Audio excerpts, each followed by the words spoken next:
Hello and welcome everybody, I'm Barbarian and this is Crusader Kings III's Dev Diary. Today we're going to have number 35 and we're going to be talking about user testing before release. Now I will tell you, if you were looking for more mechanics, for more experience and screenshots and all that sort of stuff, this is not the Dev Diary for it. This is not an in-game, so to speak, Dev Diary, but it is a very important and interesting one. And I'm saying that as somebody that has a job that essentially says, hey, you need to keep up to date with the, grand strategy genre. I talk to developers from Paradox, I talk to developers from other studios, I talk to a bunch of people a lot, and I'll be honest with you, it's not easy to develop a game. It's very difficult. Games that you play where you go, okay, I didn't really have fun, this wasn't really that great, most of the time the people that developed it still put in their very best. It's just that it's very, very difficult without, a lot of feedback, without a lot of long-term support to develop something that is best truly in its ultimate form, so to speak. There are a lot of very talented and very dedicated developers that create games that people don't exactly love, mostly because it's very difficult to make games. So getting an insight, and that is essentially my pledge here, or not my pledge, this is my appeal to you, to watch this video and to read this Dev Diary nonetheless, even if it doesn't have all the information that you wanted to see in regards to Crusader Kings III. My appeal essentially is you will never get this sort of insight, just how difficult it is to determine what is quality, what works and what doesn't, outside of this Dev Diary. It is very, very difficult, I'll be honest with you, to actually find a proper and very transparent sources on the industry in this regard, because the gaming industry, of course, the way they develop something and the way their processes work is a bit of an industry secret. Every company does it slightly differently and they want to do this mostly internally. So, Hannah, thank you for writing this Dev Diary. I really appreciate that. I hope many of you will also appreciate that. Today we're going to dive into user research. The first thing that Hannah does here is, essentially tell us what is the difference between user research and QA, quality assurance. QA, let me just break it down essentially. QA sits down and says, okay, I need to play the game and I need to break it. Whenever I find something that breaks, that doesn't work as it is intended, all that sort of stuff, they do quite sophisticated. Like, it is essentially a bug report that makes it so that you can 100% recreate the issue that QA experienced, so that then programmers can go and fix it. Whereas user research does something very, very differently, because they look at it from a point of view, hey, how does the user interact with it? Is it clear what is happening? Is it obvious what is going on? Is this something that feels fulfilling? Is it something that doesn't work? Meaning we're looking much more of a qualitative point of view work, where essentially, if an interface is bad, if a mechanic is bad, if people just don't have fun playing the game, all of those things do not fall in the QA section, they fall in the user research section. So we look at the game from a user perspective by trying to test and gather feedback on things like how well players understand the game, if any menus are confusing, if players are having fun, etc. This can be done in a variety of ways, but for Crusader Kings III, we mostly use playtests where we let 2 to 15 players that match a specific profile, in this case PDS strategy players, into our lab to play an unfinished version of the game while watching and recording them, and then we brought video clips and player feedback to the dev team. In regards to this, I want to tell you something, we're going to get to this later in this Dev Diary as well. There is this Twitter account, I found this years ago, PDX User Research. It is now apparently dead, I mean, hasn't done anything in 100 years as you can tell, but it still exists. If you were to click on this link, I will put the link into the description, you get to this page here, join our playtests, and as you can see here, you can sign up, you can read the FAQ, you can learn a lot about these things, and I will tell you that in the past, and again, this is reiterated in the Dev Diary later on, in the past you needed to be in person in Stockholm or in Malmo, wherever the respective studio and lab was. Now, this appears to have changed, but more on that in a second. I knew of this page for ages, never told anyone, because it's very unlikely that, most people go and say, hey, you know what, for example, I'm from the US, I'm from Germany, and I'm going to fly to Stockholm just for this one playtest. Who does that? I mean, if you do it, honestly, props to you, that is a high level of dedication. But I will tell you that, of course, is not something that appeals to most people, or that is even possible to most people. But these playtesters get to play an unfinished version of the game and then essentially give their feedback into the direct development process instead of after release. So this is quite interesting. If you're interested in this, definitely check out the page. It will be linked in the description. Again, really, really interesting to me that they are now laying bare the PDX user research site as a whole. Most of the time we'll use a combination of observation, one of or several surveys, and then an interview. If we can see several people struggle with the tutorial step, chances are they won't be alone in having that issue, and I can't read anymore. And having them describe how it felt both verbally and in text lets us pinpoint what's wrong. And this is something that is indeed essentially a method that is applied in academia, in social sciences, where you need to find out how people feel, but most of the time people can't properly verbalize what is wrong, what is going on, and in that case you need much more information to go by, you know, for example, how do they behave in certain situations. But the outcome here is of course entirely different, because they're not writing a paper, they are essentially just translating all of this into information that developers then can use. It's pretty interesting. It's honestly probably also a really interesting job as a whole. How is this relevant to CK3? How do we keep the complexity hardcore players want, while still making sure new players can discover the awesome feeling of inheriting a title because your nephew had an accident? If we don't listen to what actual players say and think, we risk making mistakes and finding out about it when it's too late to change anything. I want to address this because this is something that I encounter a lot in... It's not really competition. I mean, at the end of the day, every game that you make is a competition for the money that any consumer at any given time has. But I will tell you that when it comes to grand strategy games, most of them that are not from Paradox do not measure up. And I want to make it clear that I'm not saying this as like, oh wow, bad developers, bad this and bad that. It's more that it's difficult to develop a good game. And Paradox has an edge in so far that they simply have much more research done and are doing much more research when developing a game. Most indie studios, for example, come out with a game, and that game, you know, for example, the graphics or the UI or the mechanics or whatever it is flawed in a way that just doesn't make it fun. But they couldn't have known that beforehand. I don't think this is a statement of, hey, you're a bad developer. I think this is a statement of, man, game development is freaking tough, because finding the actual right solution to a problem, to a mechanic, etc., is something that you alone will rarely ever get right, because you are, you know, for example, if I play a game like Crusader Kings, I have so many hours in the game. I'm not a user that can describe to you, hey, yeah, the UI is easy to navigate. I will always figure out how to navigate the UI. I've played these games, grand strategy, you know, for over 15, 16, 17 years now, and, you know, I'm looking at the situation and I just say to myself, yeah, I was molded by this sort of stuff, right? But for any other given player, it's very difficult to develop a UI, to develop mechanics, and so on and so forth. So I really want to stress, what they are laying bare here in this dev diary is such a vital part to creating a good experience. Whenever you ask yourself, why are there no competitors to Paradox Interactive in the grand strategy genre that actually measure up? Mostly it's, I mean, obviously it's because it's a fairly limited niche, but mostly, in my opinion, it's probably coming down to the fact that it just isn't easy to develop a game that actually can compete. And yeah, by the way, the image down there is frightening, but we're going to get to that in a second. So essentially, what Hannah is saying here, hey, initially when we started developing this game, this is what our characters look like. And whew, don't you feel glad what we are getting instead? It reminds me actually of the very early Crusader Kings II characters right here. I mean, look at this guy. I think this is William of Normandy, right? Look at this fella.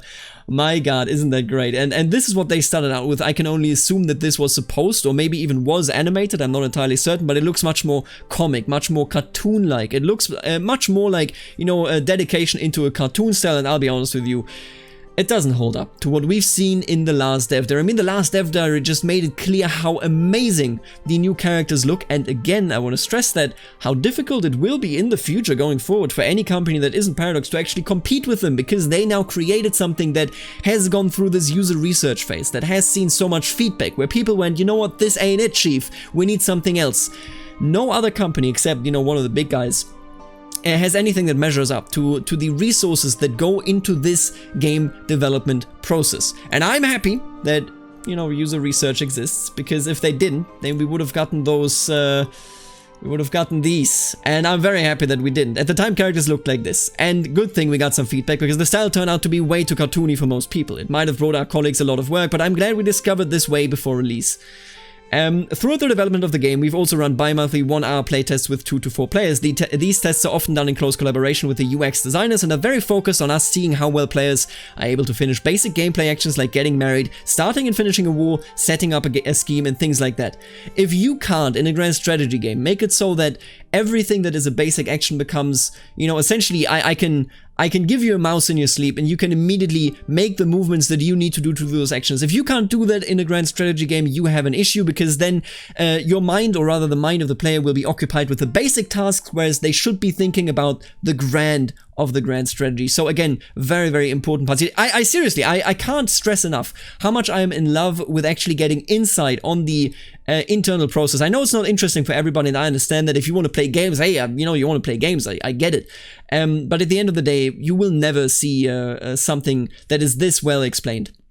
For this test, we had 12 participants, so this was about the tutorial in particular. For this test, we had 12 participants, 6 of them with 200 to 800 hours of CK2 playtime, so experienced players, and 6 of them newbies. Try out the tutorial and then play the game for 2 hours using what they'd learned. And you know what? Most of them managed just fine, which isn't really something I'm used to seeing when it comes to Paradox onboarding. New players loved that the tutorial used visual cues to guide them through menus, and the suggestions helped them with an issue that many PDS titles have: what the hell do I do next? Old players found the UI took some time to get used to, but they also found the suggestion systems useful as checklists and on what to do next. I can't read anymore, which is fine, because this isn't totally just a dev diary of text, but essentially it's very interesting that this is a UI that, of course, you know, takes some time to get used to, but I think that isn't just accessible for people that have a lot of experience in it, but also for new players. For me personally, Crusader Kings in particular, out of all the grand strategy titles, was always more roleplay than map gaming. And don't get me wrong here, the map gaming part is important. If that is what you focus on, if you want to blob, then that is perfectly fine as far as I'm concerned. But I always said to myself, not that many care about grand strategy, about maps, but many people care about roleplaying. Many people want to get immersed in this fantasy world, in whatever is going on in the past and so on and so forth. And that is what Crusader Kings does. That is what Crusader Kings is amazing at. Crusader Kings 2 just has the issue that you need to essentially be dedicated to the map playing part because you have to overcome all of these challenges. I'm really hopeful that if you're new, if you're seeing this video, for example, and you have never had any access to any grand strategy game, I'm really hopeful that you might just open the game and say to yourself, hey, I can roleplay, I am this person. Because that for me is the dream, that is where I want to be with Crusader Kings, that is where I want to see it at. Throughout the playtests we've done, I've been happy to see the game go from incomprehensible to approachable, both for new and returning CK fans. So, if you run these tests, why aren't the games perfect and amazing then? The truth is, game development is complicated and sometimes there's just no time, manpower, or money to address the issues we've discovered. I think I've essentially described my impression of that, and that is the only thing that I can give. Everything else is, of course, coming from an actual industry worker. I'm an outsider looking in, so to speak, and I can tell you, it just seems like it's just very difficult to actually get things right, and that oftentimes leads to this huge discrepancy that we see in the game quality between different companies, especially between AAA, mainstream, indie, and actual, you know, single-person development studios. Has anything changed due to Corona? This is interesting. Absolutely. The biggest changes for my team of researchers is that we don't have access to our beautiful lab at the Stockholm office. The lab is geared up with computer stations where you can prep game installation and recording setup beforehand. This makes setting up studies a lot easier for us, and it's also a good way of preventing leaks. CK3 has been lucky in that we had concluded most of the lab activities we'd planned before the release, but for other projects we've done studies remotely, meaning that we let players play the game on their own computers and do all interviews via video chats. This is what I mentioned beforehand when it comes to these pages. I don't know how finalized this is, because last time I looked, and whenever I looked at it, it was always in person, but of course because of the lockdowns and whatnot and the social distancing, we're talking about something that effectively makes the lab activity in fact completely impossible. And now they're saying, hey, you know what, we might be putting this into something, you know, where everybody can participate in. While we're still trying to work things out, we're also discovering a lot of benefits from this method of working. The biggest one being that we could potentially run playtests with people from all over the world. All I'm saying is, keep an eye on Paradox playtests if you're interested in participating in them, because long term, you might be able to participate in them while not being in Stockholm, eliminating one of the biggest challenges, I think, to having a larger, you know, base group from which they can choose participants. What will you do after the release? For Crusader Kings 3, I will start working on gathering and reporting on feedback following the release, which means that anything you write on Steam or other pages, I'll go over and try to summarize topics so we know what to improve on next. Then it's time to plan new playtests for patches and DLCs. So essentially, user research never really stops. It's something that, you know, it's one of those fields where you have to keep going and going and going, because if you don't, then you will lose track of what the actual player base wants. It's something I think that is very important. I can only wish Hannah a lot of luck, a lot of good feedback. You know, not all feedback is, of course, usable, but that is pretty cool.